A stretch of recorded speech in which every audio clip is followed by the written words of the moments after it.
ഉൾഷവായ രണ്ടെണ്ണം ഉണ്ട്. ഒരു പീസ് കഴിക്കണേന് 1000 രൂപ. ഇനി ഇത് ഫുള്ള് കഴിക്കണേണെന്നുണ്ടെങ്കിൽ 10,000 രൂപ തരും. ഇത് ഫുള്ള് കഴിക്കണേണെങ്കിൽ. ചലഞ്ച് സത്യ റെഡിയാണോ? റെഡിയാണോ? അങ്ങനെയാണെങ്കിൽ എടുത്തോ.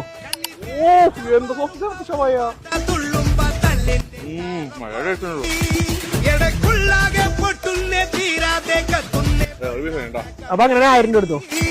ഇനി അടുത്ത പീസ്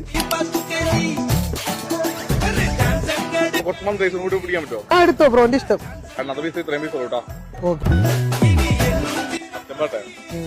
ഒരു പീസ് കഴിക്കാനൊക്കെ പറ്റില്ല. പിന്നെ 1000 രൂപ കിട്ടുന്ന വിലയാണ് അത് പീസ് കഴിക്കുന്നത്. 2 പീസ് വേണ്ട. രണ്ടാമത്തെ പീസും ബ്രോ കഴിച്ചു. കഴിക്കാനൊക്കെ പറ്റില്ല. ഓക്കെ മതി ബ്രോന് മതി നിർത്തിക്കും. അപ്പൊ ബ്രോ 2 പീസ് കഴിച്ചില്ലേ? ഓക്കെ. ഇപ്പൊ ടോട്ടൽ എത്ര രൂപ കിട്ടി? ഇപ്പൊ 2000. ഇനി ഒരു 1000 രൂപ കൂടി ഞാൻ ബ്രോന് തരാം. ബ്രോ ഹേ കൊച്ചി എന്ന് പറഞ്ഞ പേജ് ഇൻസ്റ്റയിൽ ഫോളോ ചെയ്തിട്ടുണ്ടെങ്കിൽ 1000 രൂപ വരും. ഫോളോ ചെയ്തിട്ടുണ്ടോ? ശരി ഇടണ്ട, ഒന്ന് കാണിക്കൂ. ഇത് നമ്മുടെ ഒറിജിനൽ അക്കൗണ്ട്